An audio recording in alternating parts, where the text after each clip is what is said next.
और इस वक्त सीएम योगी आदित्यनाथ लखनऊ में क्या कुछ कह रहे हैं वो आपको सुनाते हैं।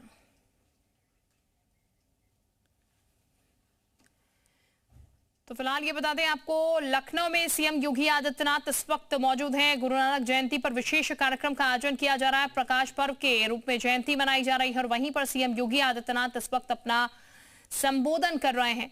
गुरुद्वारे में विशेष अरदास जो है वो आज गुरु नानक जयंती के मौके पर लगाई गई है। सीएम योगी आदित्यनाथ भी वहीं पर अपना संबोधन इस वक्त लखनऊ में कर रहे हैं। प्रकाश पर्व आज मनाया जा रहा है जयंती के रूप में और विशेष कार्यक्रम जो है वो गुरुद्वारों में आज के दिन किया जाते हैं।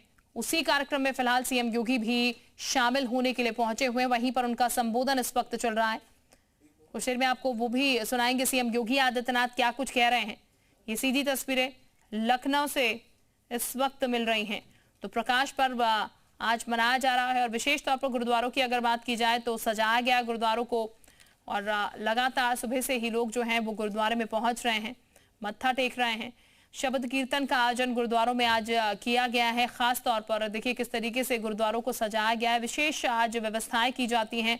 प्रकाश पर्व जब गुरु नानक जयंती पर मनाया जाता है, गुरुद्वारों में विशेष अरदास आज के दिन लगाई जाती है और आज के दिन शब्दवाणी जो है वो यहाँ पर गुरुद्वारों में की जाती है और तमाम जो लोग हैं वो फिलहाल गुरुद्वारों में आज पहुंच रहे हैं प्रकाश पर्व मनाने के लिए। लेकिन इस बीच सीएम योगी आदित्यनाथ भी लखनऊ में गुरुद्वारे में मौजूद हैं, जहां पर उनका इस वक्त संबोधन चल रहा है।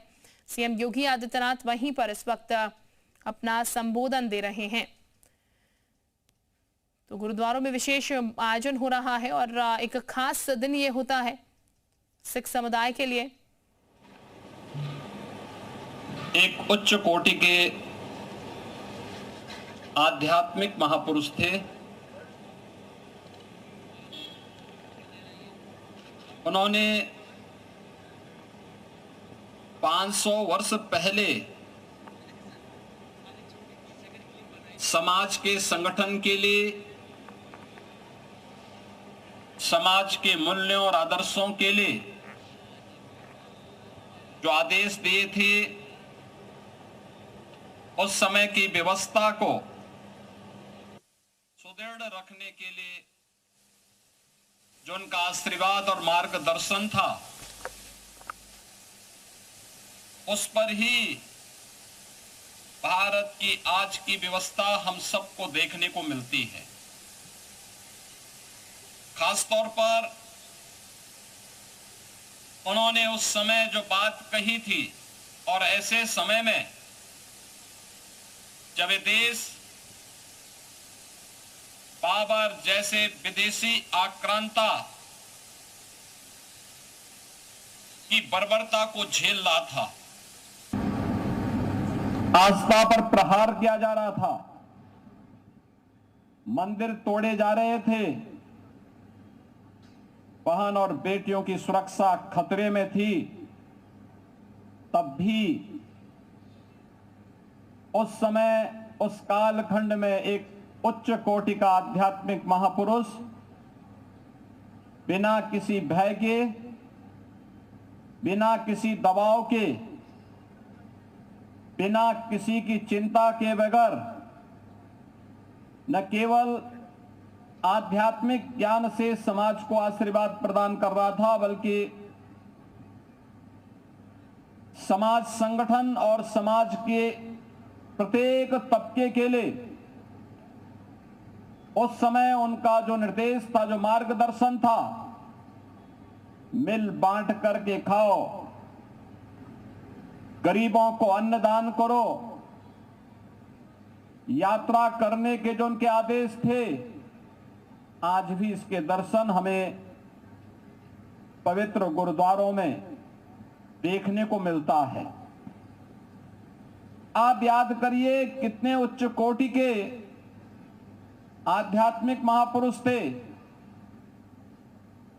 वह समय था जब दुनिया में व्यक्ति पैदल ही यात्रा करता था, साधन नहीं थे। और कहते हैं जब वे काबा पहुंचे तो वहां पर वे आराम कर रहे थे। तब तक वहां का मौलवी उनसे कहता है कि काबा की तरफ पैर करके क्यों आप लेटे हुए हैं। उन्होंने कहा कि अगर यह ईश्वर है तो फिर मेरे पैर उधर आप ही कर लीजिए जहां ईश्वर न हो, और कुछ और है तो मुझे कुछ कहना ही नहीं। कहते हैं कि उसने शरारतन गुरु नानक देव जी के पैर दूसरी ओर किए, पता लगा कि उधर ही उसको काबा के दर्शन होने लग गए। यानी उनकी उच्च कोटि की आध्यात्मिकता और सिद्धि इस बात को प्रदर्शित करती है कि भारत के अंदर संतों की, महापुरुषों की एक श्रृंखला इस रूप में रही जिसके कारण भारत भारत बना रहा। जब उस समय विदेशी आक्रांताओं से देश थरथरा करके कांप रहा था, तमाम राजे रजवाड़े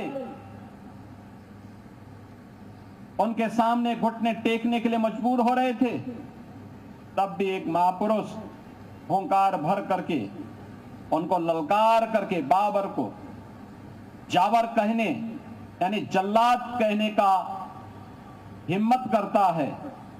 ये चीजें आज भी उनकी उच्च आध्यात्मिक जो पृष्ठभूमि थी, समाज को मार्गदर्शन करने और नेतृत्व प्रदान करने की जो सामर्थ्य थी, संपूर्ण सिख पंथ की स्थापना उसी सुदृढ़ नींव पर आगे बढ़ती है। और वह तेज पुंज के रूप में हमें 10वें गुरु गोविंद सिंह जी महाराज की तेज और ओज के रूप में देखने को मिलता है।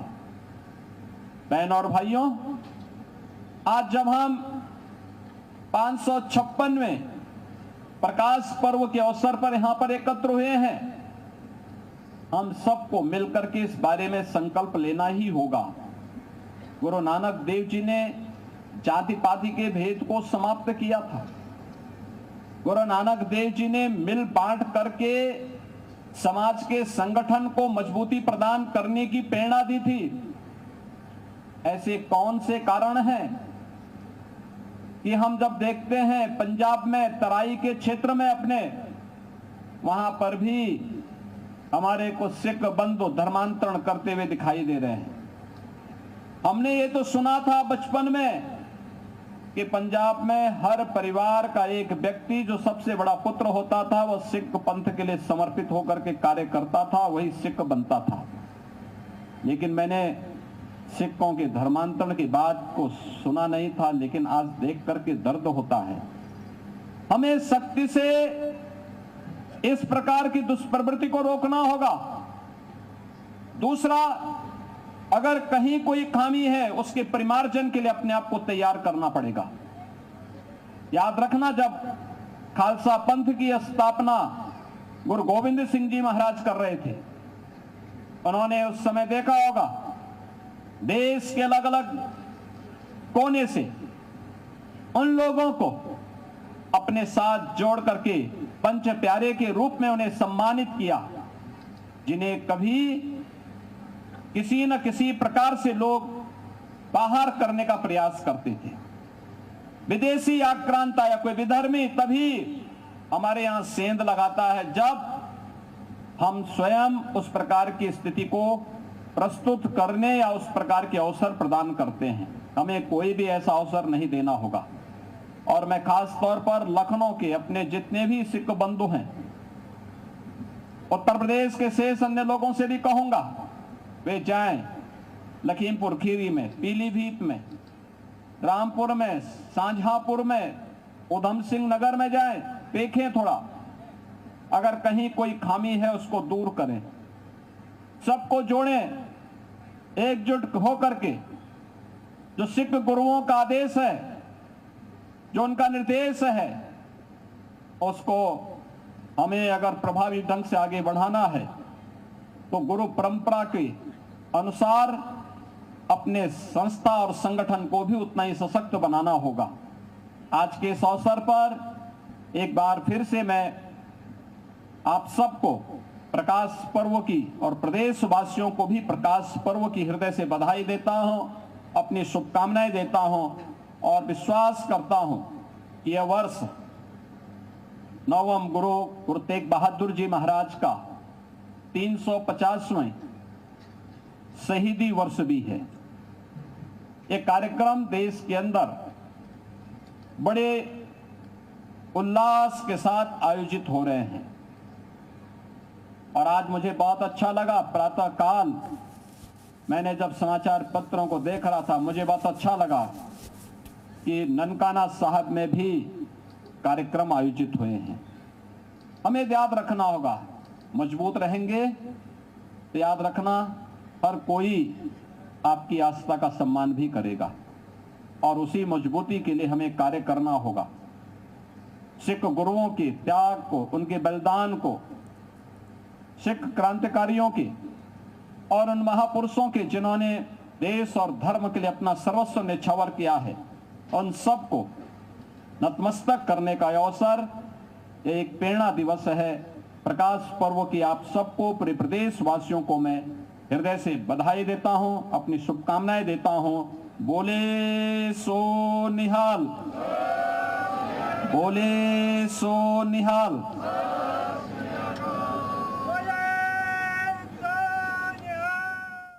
तो सीएम योगी आदित्यनाथ को आप सुन रहे थे और ये बता दें आपको, प्रकाश पर्व पर संबोधन आज सीएम योगी आदित्यनाथ लखनऊ में कर रहे हैं। गुरु नानक जयंती पर यह विशेष कार्यक्रम आयोजित किया गया है और सीएम योगी आदित्यनाथ यहां पर अपना संबोधन दे रहे थे। देश के अंदर उल्लास के साथ यह आयोजन मनाया जा रहा है। गुरु नानक जी ने छुआछूत को खत्म किया, ये उनकी तरफ से अपने संबोधन में कहा गया और प्रेरणा दिवस के रूप में जयंती जो है वो मनाई जा रही है और सिख समुदाय के लोगों ने, सिख गुरुओं ने जिस तरीके से बलिदान दिया उसको भी याद किया जा रहा है।